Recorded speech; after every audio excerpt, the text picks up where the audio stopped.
Shh, baby. It was just a nightmare. Alice. There you go, Alan. Hartman. I fell. I had to give you a sedative.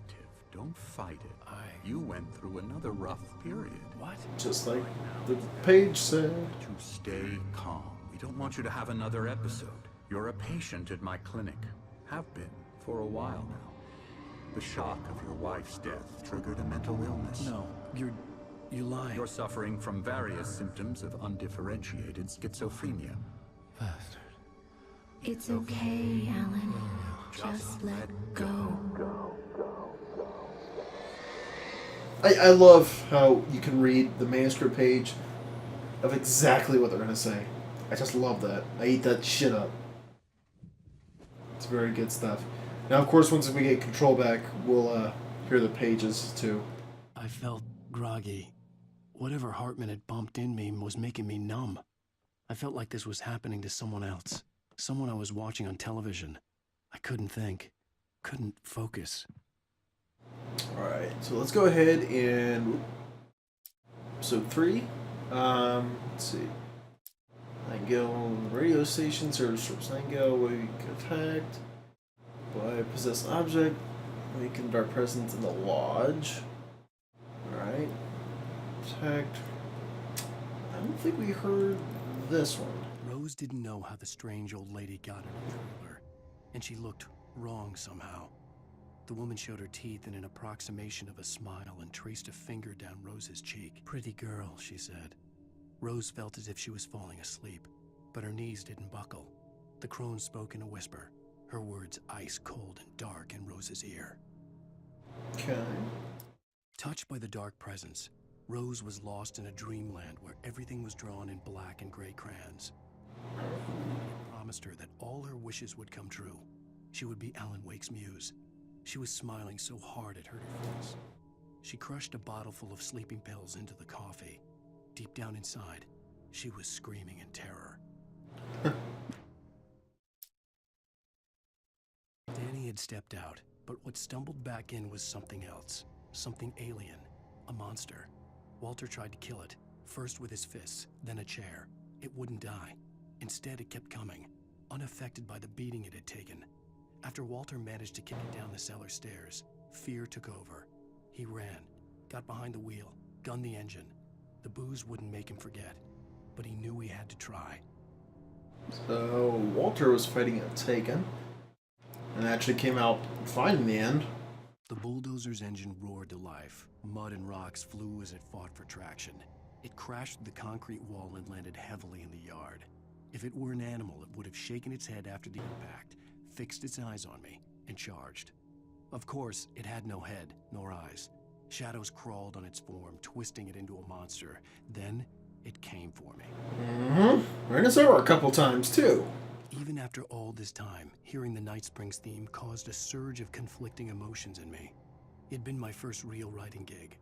Barry had known a guy who knew a guy, and suddenly I'd been a semi-regular writer on the show. I'd always been ashamed of the job. Felt it was trash. I'd wanted to be an artist, a novelist. I'd been naive. It had taken a long time to learn to be proud of the work. Alright, anything else? Casey. What on the ferry? For Mott, spying on the writer on the ferry had been a disappointment. His boss had made Wake out to be something special, but Mott hadn't been impressed. He'd gotten a good long look at the life, though, and he liked what he saw. Mott had fantasized about goading Wake into a fight, but it hadn't happened. Still, he took his chance to see if the writer had anything in him. He'd been promised as much.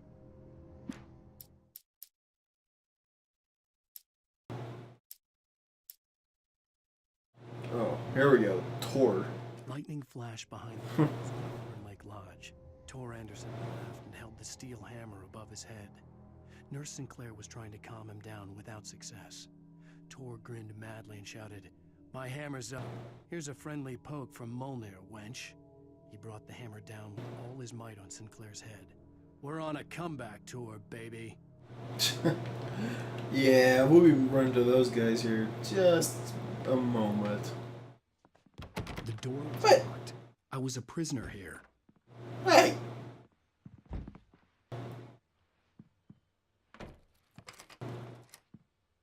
Good evening, Alan. Are we feeling better now? Get on my face. Calm? Yeah. I see you brought your pet gorilla with you. So sure, I'm calm. I get the message. Loud and clear. Quite right. That's the spirit. You're being very brave, Alan. I understand you're confused. I would be more concerned if you weren't suspicious of me. I don't blame you for it. Big of you. Why don't you come with me? We'll reacquaint you with my clinic and go over everything you might have forgotten. Little walk and some fresh air? Yes, it will do you good. So how long have I been here exactly? This corridor is for patients. Most of them aren't here right now. Jack took them out for a fishing trip, except for the ones who are particularly vulnerable, of course. I'm gonna go in here and look at shit. I love that it's a little Xbox game of Night Springs there. And some kind of fruit packages, I think? Shadow Man or something by the looks of that there. Neat. Alright, well, let's continue on with the doctor. Creativity is a part of the recovery process here at Cauldron Lake Lodge. I specialize in treating artists. I bet you do. Splendid, Alan. I honestly believe we can get this thing under control if we work together. Oh, yeah. This way, Alan. Fuck you. I go my own way. Son of a bitch. Never mind. Follow you for now. Can I go in here? God damn it. Wait. There's a bear. And...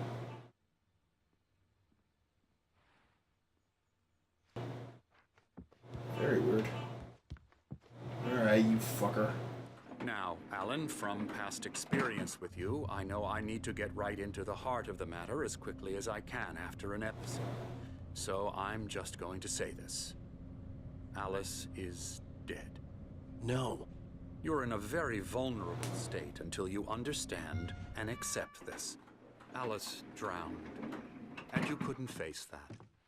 You're suffering from hallucinations, paranoid delusions, unusual thinking, an obsession about light and darkness, a feeling that everything revolves around you, your thoughts and dreams. Your mind has constructed an elaborate fantasy scenario in which your writings are affecting reality.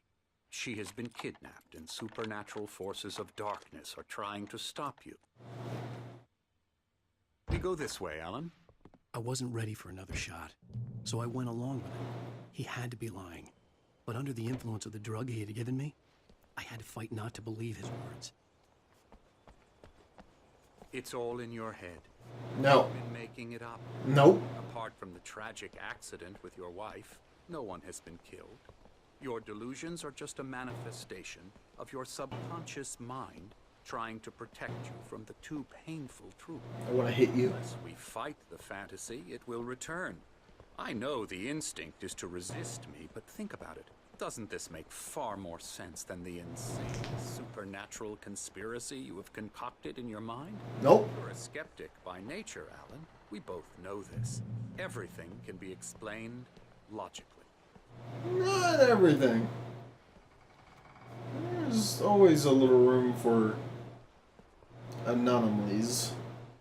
Fuck it. It's a big ass sundial. I think it's... no. Maybe it is a sundial. Oh, wow. Got dark fast. I never get tired of this view. Very inspiring, isn't it? Cauldron Lake spread below us. I could see Mirror Peak on the other side of the lake. I thought I could make out the spot where Diver's Isle had been when I arrived with Alice. Now there was nothing but waves. It seems there's a storm coming. Funny, I don't recall there being a mention of that in the weather forecast. Well, no matter. This way. Follow me. Uh-huh. What I'm telling you is good news. Right now we're in control. Every time you have a relapse, it's more and more difficult to resurface from the dark depths of your imagination. Not surprising, considering your profession. Imagination is what you work with. After all your nightmares, this should come as an immense relief to you. If it doesn't, why is that? Because I'm lying? Or because you don't want to admit that you're not well? It's very natural for you to think of me as your enemy. It's part of the illness. I let him talk. After all, Hartman I'm the one obviously trying loved to his bring own you voice. out of the His world words you've echoed constructed for madly yourself. inside my head. But I can't I dug my nails by into the myself. palms of my hands to Once you accept that, we can begin the journey to your recovery. Journey. Yeah. What do you say, good doctor? You know, you could probably be a Outlast villain. The hell is laughing? Here's the entrance to the office wing. That's for staff only. You were impressed by my trophies when you first arrived here. I do love to hunt. The great outdoors, man versus nature. It's wonderful stuff. Pretty damn wonderful, yeah. Oh. Scary, scary, scary. Okay. Emerson,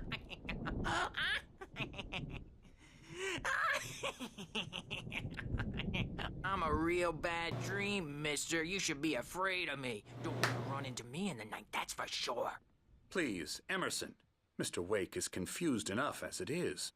Yeah, you'd like me to go away so you won't be scared. But you can't just decide what kind of dream you have or when you have it. Emerson, Well, you can sort of influence it.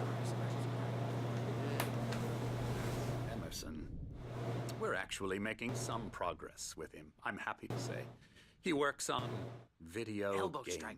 Ooh, It's yeah. trash, of course. Hey! But it does involve Get him some to the head. small creative effort, which makes him receptive to my therapeutic methods. No kidding. Video games, trash. Uh-huh. The hell is going on with this broad?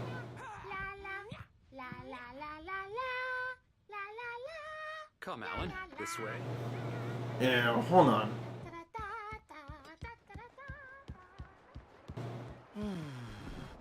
Oh, hello. I've painted you. Okay. I was just struck by inspiration a couple of days ago. Dr. Hartman wanted me to paint landscapes, and that's what I was doing. But now I've been doing these things, a lot of them. The images just keep coming. Dr. Hartman likes them. He has them in his office. Yeah? He's very proud of me. He says I'm getting much better. I think I'm getting better.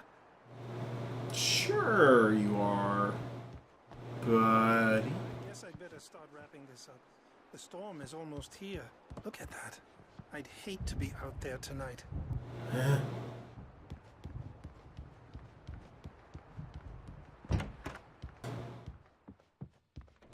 Yeah, you crazy little bastard.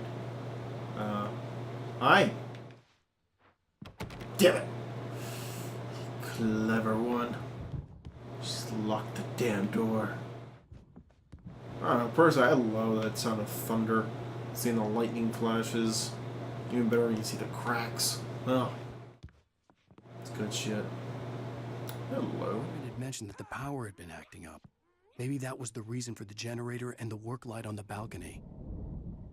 The generator hadn't been activated, and there was no key. Well, shit. Oh. Oh, wait. So, no, can't go in there. Man, it's getting dark fucking fast. Jeez. Darkness encroaching much. Nothing. Alright. Let's go back to the fucking doctor before he has a meltdown. Because he can't hear himself fart. Oh, God.